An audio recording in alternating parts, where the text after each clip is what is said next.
प्रिय मित्रों, दर्शकों तथा 4 वर्षीय स्नातक पाठ्यक्रम के छात्रों, मैं इधर लगातार आपके लिए अंडरस्टैंडिंग पॉलिटिकल थियरी पर लेक्चर दे रहा हूं और मैंने कहा है कि पूरे मेजर और माइनर और एमडीसी कोर्स पर अंडरस्टैंडिंग पॉलिटिकल थियरी पर मेरे द्वारा लेक्चर दिया जाएगा और मेजर, माइनर और एमडीसी तीनों में ही राजनीति के अर्थ को जानना आवश्यक है और पाठ्यक्रम में इसको रखा गया है। मैंने अपने चैनल पर बहुत पहले कंसेप्ट ऑफ पॉलिटिक्स करके एक वीडियो बनाया था और उसमें राजनीति के समान अर्थ को मैंने रखा था। आप लोगों से अनुरोध है कि उस वीडियो को आप देख लेंगे। चूँकि ऑलरेडी इस पर मैंने काम कर रखा है तो मुझे लगा कि एक समान बात करके आपको रिकॉल करा दूं और फिर आगे का काम मैं करूंगा नेक्स्ट क्लास में। ऐसे चूँकि आपके सामने अभी प्रस्तुत हुआ हूं तो मैं राजनीति के समान अर्थ के बारे में और विशेष अर्थ के बारे में जानकारी दे देना आवश्यक समझता हूं।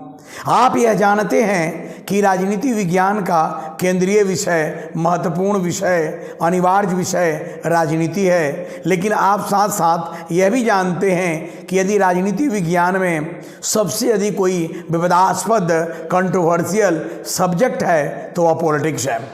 इसीलिए हम लोगों को पॉलिटिक्स का अर्थ जान लेना आवश्यक है।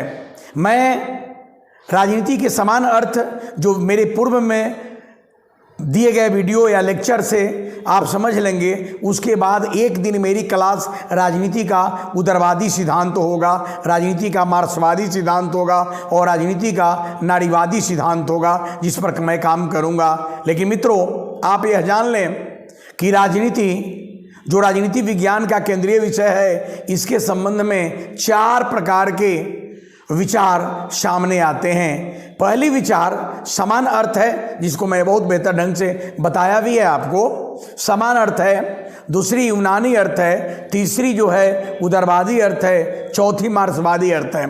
मैंने समान अर्थ में सामान्य लोग जो राजनीति के बारे में सोचते हैं उसको मैंने स्पष्ट किया है और यह बताया है कि सामान्य तौर पर राजनीति को नकारात्मक अर्थों में लेने की परंपरा है और सामान्य लोग तो धोखा और राजनीति को पर्यायवाची मानते हैं।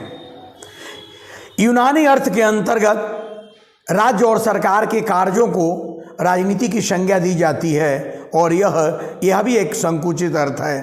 उदारवादी अर्थ के अंतर्गत हम देखेंगे कि यह बताया जाता है कि राज्य समाज में किसी प्रकार के जो विवाद हैं उन विवादों का शांतिपूर्ण तरीके से समाधान करती है और राज्य द्वारा शांतिपूर्ण तरीके से समाज में जो विवाद है उनके समाधान कराने की पद्धति को ही राजनीति कहते हैं। यह भी सही नहीं है।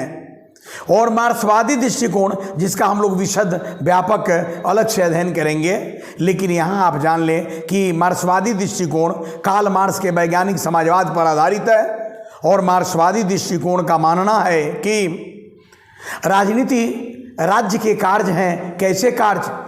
अमीरों के पक्ष में, बुर्जुआ के पक्ष में और गरीब या सरबराह के विरोध में।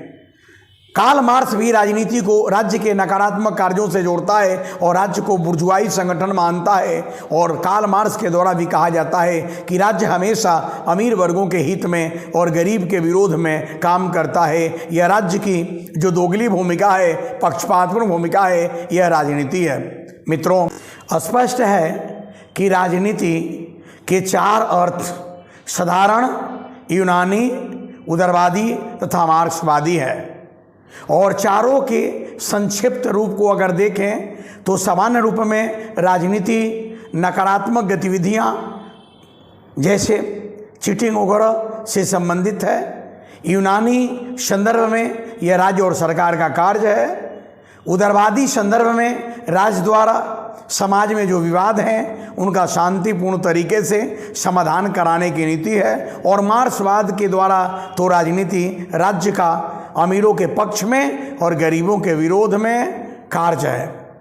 यह चारों अर्थ में कोई संपूर्ण रूप में कंप्लीटली राइट नहीं है, सही नहीं है। ऐसी स्थिति में अब प्रश्न उठता है कि राजनीति का सही अर्थ क्या है।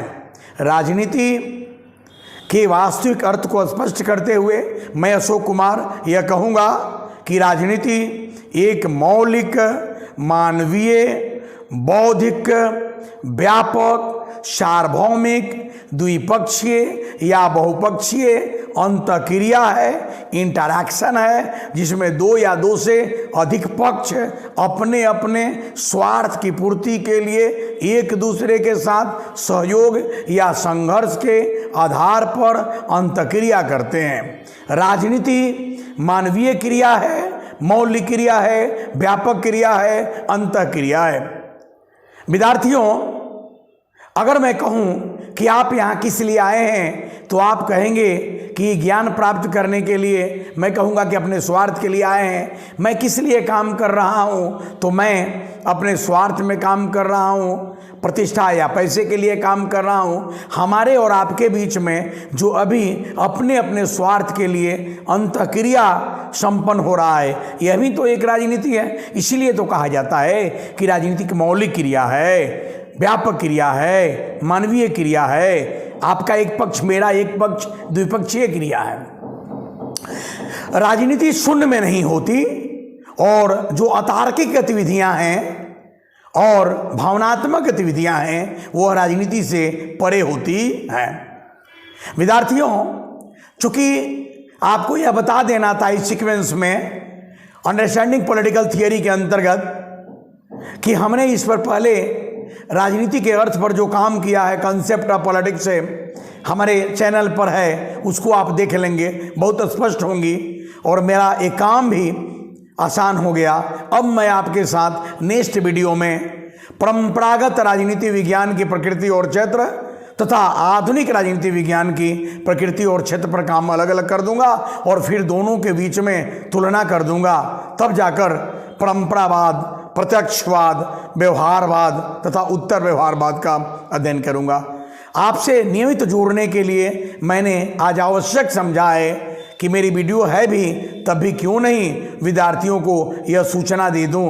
चूँकि मैंने यह कहा है आपको कि अंडरस्टैंडिंग पॉलिटिकल थियरी के इंटायर सिलेबस पर मैं आपके बीच काम करूंगा।